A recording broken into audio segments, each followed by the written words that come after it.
With me right now, Rick Warner, and we're at the very last Grand Cruise-In here at Montpelier for the year 2019. And Rick, you've got a pretty orange Mercury sitting here. Tell me a little about it. It's a Mercury pickup that was made in Canada. All of them was made in Canada from 1946 to 1968.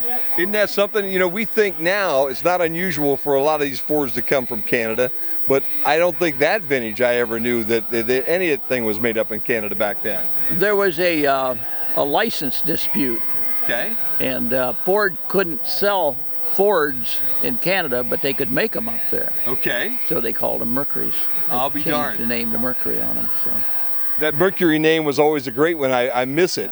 Yeah, you it know? was. Yep. Every time I talk Brian Ford Lincoln, I always want to throw a Mercury on the end of that thing. They was a good car. They were very good cars. Yep. My grandfather owned Mercuries. Almost every car he bought was a Mercury when I was growing up, and they were wonderful cruising mobiles.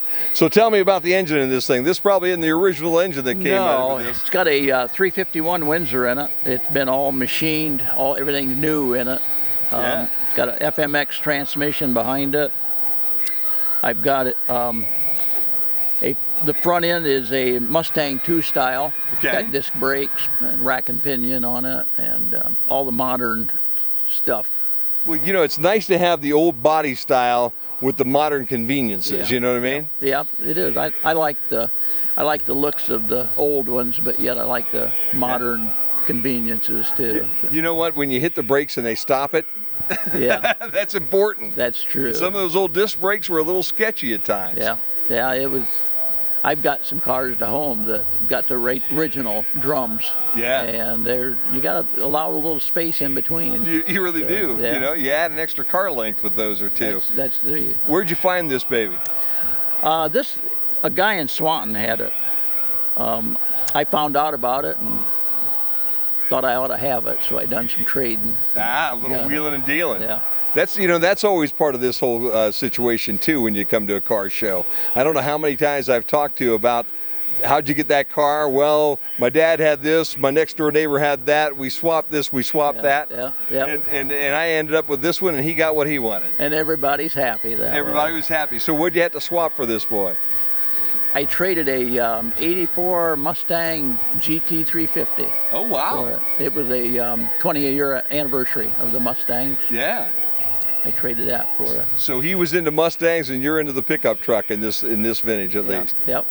It was quick. Did it look like this when you got it, or have you painted? What kind of work have you done? I repainted it. I've done the interior, made the seat cover for it, and I done everything to it.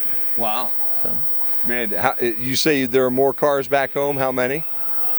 I got three other ones. 3 other ones. Yeah. So you kind of rotate. I believe you and I might have talked at a different car show at one point in time. It seemed like over to Brian maybe 2-3 years ago. I think so. I talked to you.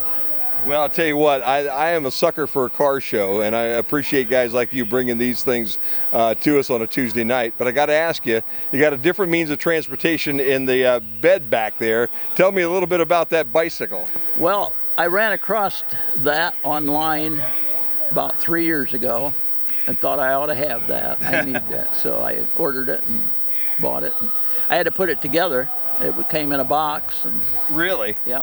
Now, this is not a 1940 or 1920 Vision bicycle, right? It's what they looked like back then. Yeah. It's a replica. Yeah. So. It is a neat looking bike too. So when you show up with this truck and that bike, everybody automatically probably thinks they're together and have been. No, this is the first I brought it up here. Oh, okay. All right. I had it,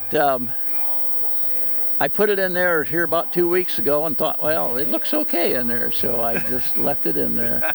So for the bike fans, you've got a bicycle. For the truck fans, you got a Mercury pickup truck, which you don't see very often anymore. That's true. I sure appreciate your time, and thanks for coming to Montpelier tonight. Thank you. And I listen to you every day on the radio. Well, when I'm in the garage. Well, thank you very much. I appreciate that. You now are my sixth listener that I have. Oh, yeah? Yeah. Well, So, you know, I'm hoping to get to 10 pretty soon. We're going to all gang together. And drive our classic cars around. Yep. How's that? Yep. And eventually we'll have a dozen of us, and at that point in time, they won't be able to afford me anymore. Oh, yeah. Because I will have doubled my audience. That's good. We're in Montpelier at the car show tonight. Thanks for listening, and thanks for being part of this one. All brought to you by Brian Ford Lincoln, the main stops of Northwest Ohio, Case Beer Chrysler Dodge and Jeep, Wheelan Automotive, Culligan Sales and Service in Northwest Ohio, and this is our final version here in Montpelier. This is the final Grand Cruise In and the next to last car show here in Montpelier. You still have that fourth Tuesday night if you can get out here, and I believe it is a kind of a mystery night that night. We really appreciate all the folks in Montpelier, and we'll be back again next year. And we thank you for taking your time and being part of our car shows here on the Q96.5 FM.